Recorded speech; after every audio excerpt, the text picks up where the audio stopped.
Isang pagbati mula sa Oferian Heritage Conservatory. Habang nasa kasagsagan ang kasalukuyang krisis sa mundo na kumikitil ng libu-libong buhay, may isang grupo ng Europeans na patuloy din ang ginagawang pagre-retoke ng Biblia upang mailabas ito sa taong 2021 or early 2022.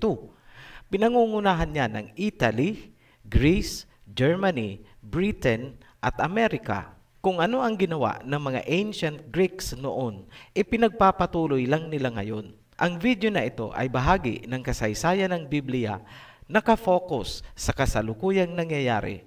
Para sa mga baguhan dito sa ating channel, huwag niyo pong lalaktawan ang orientation video dahil maguguluhan lang po kayo pag patalon-talon ang inyong panunood. Nasa description po ang link para sa orientation. For information na rin, gumawa kami ng hiwalay na playlist para sa kasaysayan ng Biblia. Yan ay para maging systematic ang pagsagot sa mga katanungan kung madali nating maibibigay ang link ng nararapat na panuorin. Sakaling mapansin nyo na may videong nawawala sa ibang playlist, hindi ibig sabihin na dinilit namin ang video, kundi inilipat lamang namin ng playlist or folder. Dumako tayo sa main topic. Kung napanood nyo ang Babylon series at yung history ng Biblia na inilabas namin noon, you have so much to worry again this time. Marami na silang binago noon at sa muli, marami na namang babaguhin ngayon. Yan ang dahilan kaya dumami ang mga nagkokontrahan na versions ng Biblia. Nagsulputan din ang iba't ibang relihiyon, nagkahati-hati ang mga tao at finally, nagdudulot ng kalituhan sa mundo. Ngayon pa lang, pinapayuhan namin ang lahat na mag-ingat at maging mapanuri sa version na binabasa. Inaasahan din natin ang pagdagsa ng mas maraming diskusyon, debatehan at mga disagreements kapag lumabas na ang bagong version. May mga lalabas din na mga neo-religions at mga societies bunsod ng mga pagbabago. May dalawang verse kaming ipapakita sa inyo bilang halimbawa ng mga mahahalagang verses na binago noon para tumugma sa gusto nilang doktrina. Titigan niyong mabuti ang Revelation chapter 22 verse 14. Ganito ang nasusulat sa King James Version. Blessed are they that do His commandments, that they may have right to the tree of life, and may enter in through the gates into the city. May mga versions na inalis ang do His commandments at pinalitan ng wash their robes. Dahil sa mga ganyang pagmanipula, nagsulputan ang mga sekta na sumisipa sa kautusan. Ngayon, sino ang may pakana sa mga pagmanipula na yan? Napag-isip-isip niyo po ba? Ang mga Biblia ngayon ay pwede nating i-classify sa tatlong kategorya. Number 1, Catholic Bible. Number 2, Protestant Bible. Number 3, Catholic Bible disguised as a Protestant Bible. Natalakay na natin ang Catholic Bible at Protestant Bible noon pa sa mga nakaraang video. Itong pangatlo na lang na tinawag naming Catholic Bible disguised as Protestant Bible ang ating tatalakayin. Para maunawaan, kailangan nating kilalanin kung sino ang mga personalidad at organisasyon na nasa likod nitong modern European Bible na ginagamit hanggang dito sa atin. Yan ang Catholic Bible disguised as a Protestant Bible. Halos lahat ng modern versions ng New Testament ay mula sa tinatawag na Novum Testamentum Graecii, the New Testament in Greek. Tinatawag itong Nestle-Aland edition hango sa pangalan ng mga editors na sina Eberhard Nestle and Kurt Aland. Ang organisasyon naman nila ay tinatawag na Global United Bible Society. Noong 2011, ang Global Board of the United Bible Societies ay nag-appoint ng bagong editorial committee na maghahanda ng future editions ng Nestle-Aland Novum Testamentum Graecii at ng Greek New Testament. Ngayon, sino-sino ang mga bumubuo dito sa United Bible Societies? Number 1, Christos Karakolis, University of Athens, Greece. Number 2, David Parker, University of Birmingham, United Kingdom or Britain.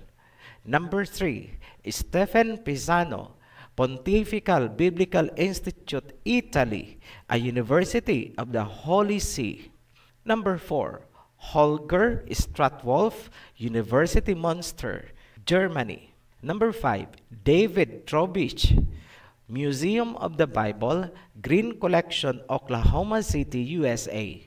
Number 6, Klaus Wachtel, University Münster, Germany. Pansinin, lahat yan ay Europeans, walang Hebrew-Shemite na kasali dyan. Sa kasalukuyan, 2020, tinatrabaho nila sa Washington ang bagong edisyon na ilalabas sa 2021 or 2022. Tinawag namin itong European Bible.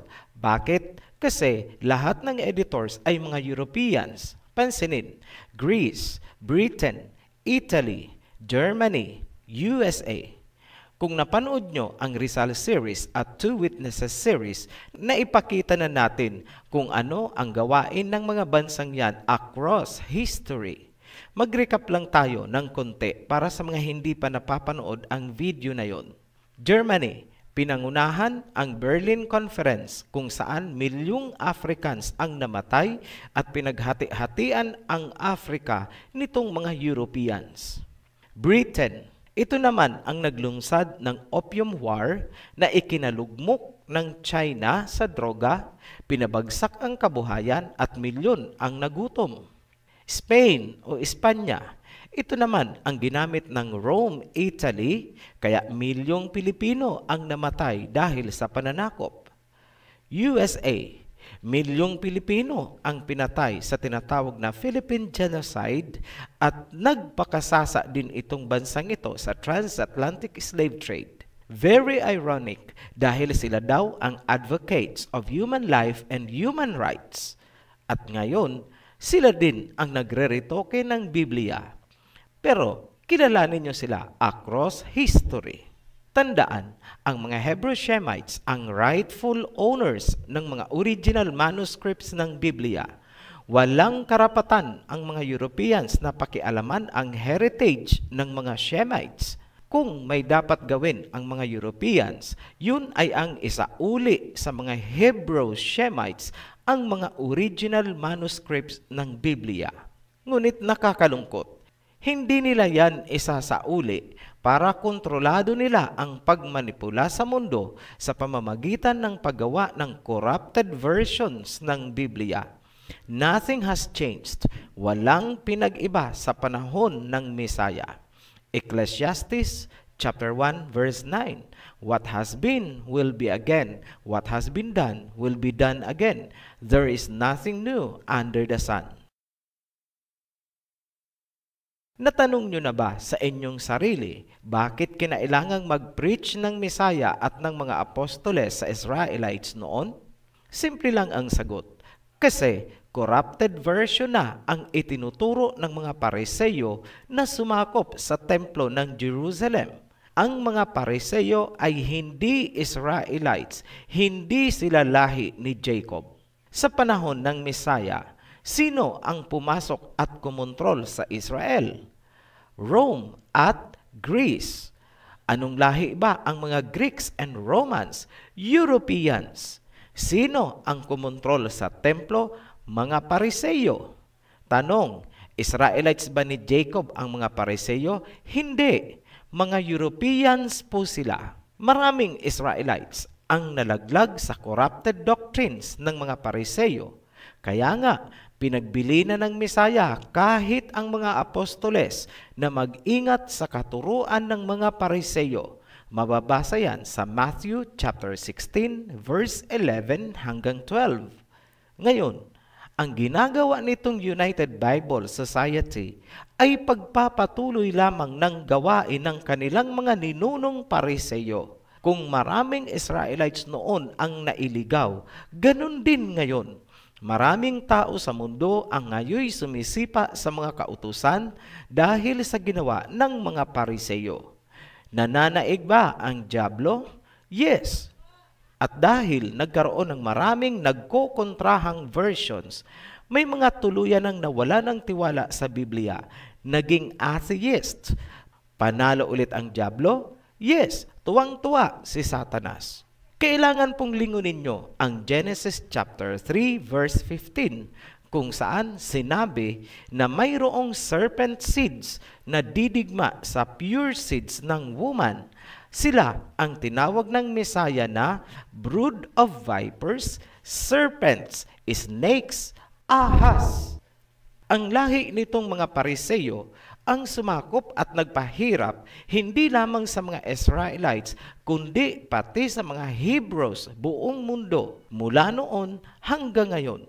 Hawak pa rin itong Serpent Society ang mga original manuscripts ng Biblia. Dapat niyong malaman na ang United Bible Society ng mga Europeans ay may agreement sa Vatican. In short, kontrolado o impluensyado ng Vatican ang nilalaman ng ginagawa nilang Biblia.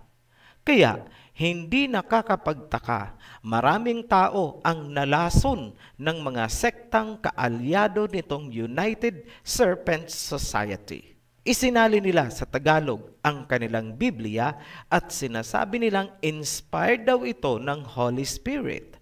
Paanong magiging inspired ang isang version na nagmumula sa lahi ng mga pumapatay sa Israel ni Jacob at sa mga Hebreo? Kung ang puno ay hindi inspired, ang mga sanga at bunga ay hindi inspired. Period. Ngayon, may isa pang verse na niyurakan itong United Serpents. Malaki ang impact nito sa geopolitics more than you realize. Sinira ng United Serpent Society ang prophecy ni Prophet Isaiah. Pansinin nyo ang Isaiah 49 verse 12. King James Version po. Ganito ang sinasabi. Behold, this shall come from far, and lo, this from the north and from the west, and this from the land of Sinim. Ano ang ginawa ng United Serpent sa salitang Sinim? Pinalitan nila ng Aswan at Persia sa ibang versions. Bakit? Kasi ang Sinim ay ang China. Sinim means the Chinese. Yan ang pilit itinatago ng United Serpents, kaya binura nila ang Sinim sa salita ni Prophet Isaiah at pinalitan ng Aswan at Persia. Idinadahilan nila na hindi pa raw establish ang China sa panahon na isinulat ni Prophet Isaiah ang prophecy. Tila ba nakakalimutan nila na si Isaiah ay propeta na may kakayahang makita ang hinaharap? Kung si King Cyrus nga ay pinangalanan ni Prophet Isaiah bago pa ito isilang, bansa pa kaya ang hindi makita ni Prophet Isaiah para pangalanan? Mababasa nyo sa Isaiah chapter 44 verse 28 at Isaiah 45 verse 1, ang salita ni Prophet Isaiah tungkol kay King Cyrus. Tandaan nyo rin na si Prophet Isaiah din ang nagturo sa atin upang masumpungan ng tama ang rivers of Genesis. Inilulubog na sana ito sa bottom of the ocean ng isang culture na sinisimulan na sanang itatag ng isang dayuhan dito sa atin. Ngayon, alam na po ng China kung sino sila at bakit pilit silang binubura sa Biblia nitong United Serpents. Ngunit, may mga versions naman ng Biblia na hindi pumayag sa gawain ng United Serpents. Diretsahan nilang inilagay ang salitang China sa kanilang pagsasalin. We appreciate these versions for uplifting the truth. Ang International Standard Version, inilagay talaga nila salitang China. Ganon din po ang Amplified Bible Classic Edition, isinulat nila China.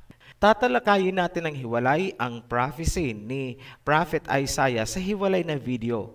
Mahaba po kasi yan at nakakabit dyan ang hula tungkol sa mga Ophirians, Israel ni Jacob at sa isa pang bansa sa bandang northwest.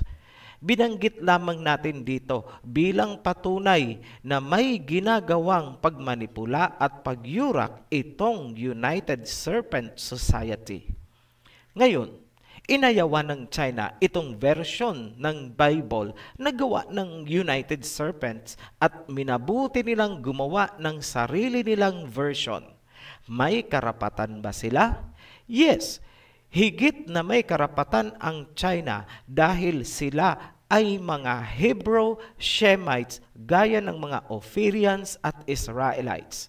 Kaya huwag kayong magtataka kung bakit ang China ay tinik sa lalamunan ng kanluran. Ngayon, bilang tugon sa katanungan na madalas nating ma-encounter, anong version ang dapat gamitin? We still recommend King James Version or New King James Version. Ngunit dahil ito ay nasusulat sa archaic English, medyo mahirap lang unawain kung sanay ka sa modern English. Halimbawa ng archaic English style ay, "Thou shalt not make unto thee." Malalim ang English nila. Laging ugaliin, gumamit ng 5 to 10 versions, lalo na kung sensitive or critical ang verse na binabasa. Kapag talagang salungatan ang iba't ibang versions, mangangailangan ka ng mas malalim na pag-aaral. Gagamit ka ng contextual analysis, collaborative analysis, comparative analysis, at lahat ng makukuha mo ay kailangan mong i-triangulate. Malaking tulong ang paggamit ng iba't ibang concordance kung saan pati ang Hebrew origin ay matatagpuan. Ganyan po ang paghihimay na ginagawa ng Ophirian Heritage. Ngayon, sa mga nagre-request na Tagalog Bible ang gamitin, hindi po namin yan gagawin. Napansin kasi namin na karamihan sa Tagalog versions ng Biblia ay isinalin ng mga lokal na sekta pabor sa doktrinang gusto nilang palutangin. Huwag kalilimutan ang paulit-ulit naming habilin. Ang mga sekta na ipinanganak ng harlot woman ay uuwi at uuwi sa kanilang nanay. Gumising kayo habang may panahon pa. Muli kaming nagpapasalamat sa inyong mga patuloy na sumusuporta sa ating channel. To new subscribers, welcome to our heritage. And for everyone, be blessed. Shalom.